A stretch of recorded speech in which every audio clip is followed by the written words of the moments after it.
Imagine waking up tomorrow, walking to a mirror, and seeing a tiny device attached to your temple. You connect it to your computer. A folder appears. Memories. Inside are thousands of files. Your first day of school. Your first kiss. Your wedding. The face of someone you lost. And then, you click one. Suddenly, you are there again. Not remembering it. Watching it. Every face. Every word. Every detail. In perfect clarity.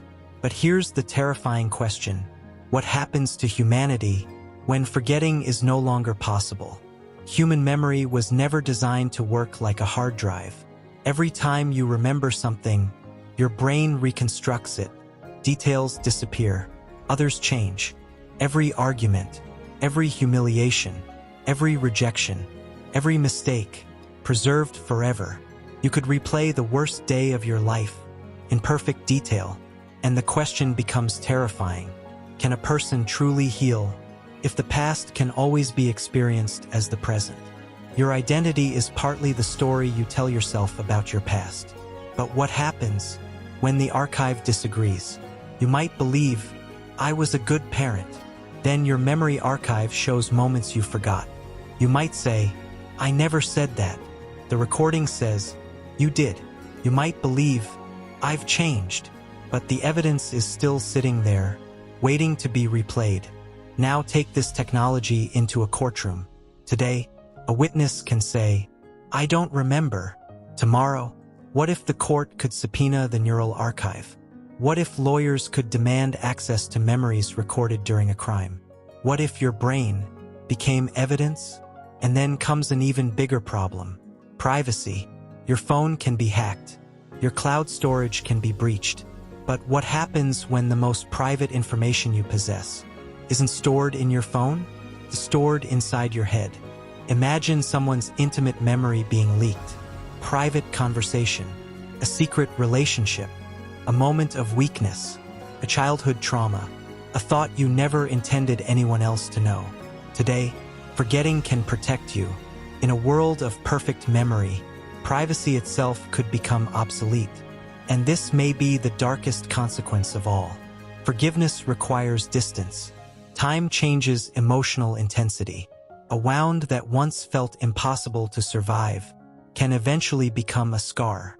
But what if you could replay the wound whenever you wanted? 8K resolution, perfect sound, perfect facial expressions, perfect words. You wouldn't just remember the trauma. You could repeatedly experience it. The archive might say, this happened years ago, but your brain could respond, it is happening again, right now. Imagine couples replaying every argument, parents replaying every mistake, people replaying the final moments of someone they loved. The technology designed to preserve our memories could become a machine for endlessly revisiting them. Perhaps forgetting isn't the enemy of truth. Perhaps forgetting is what allows truth to become bearable. And then comes the final evolution. What if we don't just record our memories, but outsource them? Every conversation, every face, every journey, every emotional moment, a complete digital autobiography of your life. Your identity could become an external archive, and eventually, you might spend more time managing your past than living your present, deleting embarrassing moments, editing painful memories, organizing childhood, searching through old emotions, curating the person you used to be. But if you can constantly edit the archive, which version of you is real? The person who lived the moment, the person who remembers it, or the digital version stored on a server? Maybe humanity has spent thousands of years trying to preserve everything. Paintings, photographs, books, videos, digital archives. And now, perhaps we will try to preserve the final frontier, ourselves. But maybe life was never meant to be perfectly preserved.